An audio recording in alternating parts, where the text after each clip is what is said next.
అవే నీకు రారా. ఏంటి శ్రీకాంత్ పిలిచినావు? అరే రిజల్ట్ వచ్చినాయిరా. నేను అప్పటి నుంచి చెక్ చేస్తాను, సైట్ ఓపెన్ అవుతలేదు, నాకేమో టెన్షన్ అవుతుంది. అవునా రిజల్టా? మా ఇంట్లో అది తెలిసింది అనుకో, ఒకవేళ ఫెయిల్ అయింది అనుకో నా పని అవుతే. ఏం కాదు, గట్లా ఫెయిల్ అయితే గదికి ఏమవుతుందిరా. వీడేంది టెన్షన్గా పోతాడు. సైట్ ఓపెన్ అయింది. అరే నీ 2 సబ్జెక్టులు పోయినాయిరా, అర్జెంటుగా వీని దగ్గర పోవాలి. వీడు ఏమైనా చేసుకుంటాడు. ఒకసారి రిజల్ట్ చూసుకున్నాం. మాటగా నెంబర్ కూడా ఒకసారి 6 పోయినాయి. ఇంత తెలిస్తే నా పని, అమ్మ అయ్యాక తెలిస్తే నన్ను చంపుతారు. ఇప్పుడు ఏం చేద్దాం? కానీ నవీన్ గారు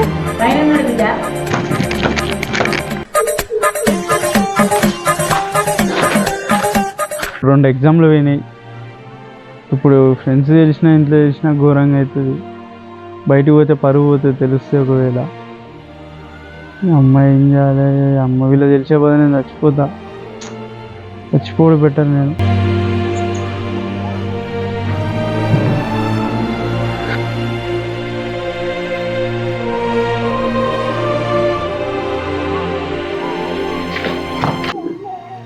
పిచ్చిగిట్టలు వేసినా అదిరా. నేను ఆడికి అనుకుంటూనే ఉన్నా అనుమానంతో, నువ్వేమో చేసుకుంటావు నాకు తెలుసురా.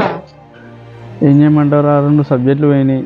మీ ముంగడు తెలిసిద్దాని ఇంకే ఇజ్జత్ పోతుంది. ఇజ్జత్ పోయిపోతే నేను చచ్చిపోతారా? నేను చచ్చిపోతా. గీయనికే చచ్చిపోతావు రా ఎడ్డోడా. మీ అమ్మ నీ పైన ఎన్ని ఆశలు పెట్టుకున్నదిరా. చదువు అవసరమేరా, చదువు జీవితం కాదు. చదువు ఎంతదన్నా గంతే చదవాలి. 2 సబ్జెక్టులు ఫెయిల్ అయినంత మాత్రాన చచ్చిపోతా అంటావురా. మార్చిలో కాకపోతే సెప్టెంబర్ రాసుకుంది. విజయం వెనుక కొన్ని 100 సార్లు ఫెయిల్యూర్స్ ఉంటాయిరా. ఒక్కసారికే నువ్వు ఫెయిల్ అయినంత మాత్రం సత్తా అనుకుంటావురా. ఒక విజయం సాధించాలంటే కొన్ని 100 సార్లు ఫెయిల్ కావాల్సి ఉంటుంది. నీలాగా ఫెయిల్ అయిన ప్రతి ఒక్కరు చచ్చిపోతా అంటే విజయం ఈ ప్రపంచంలో ఎవరు సాధించలేదు. అది సాధిదా మా అమ్మ నాన్న గురించి ఆలోచించుకోలే. నేను మంది ఇట్లా ఏమనుకుంటారని నేను చనిపోదాం అనుకున్నా. మీ అమ్మాయి పోతే పనిరా, ఇంకోసారి రాసుకోవచ్చు ఎగ్జామ్. ఉన్నాడు మలసభ రాసుకున్న. మార్చిలో కాకపోతే సెప్టెంబర్లో రాయొచ్చు. అంతేగాని చిన్నవాటికి నేను చచ్చిపోతా, నేను ఉండా, నా పని అయిపోయింది అంటారా పిచ్చడా. రారా ఇక పోందా, అయితే అయింది కానీ ఏదైతే ఇంకా.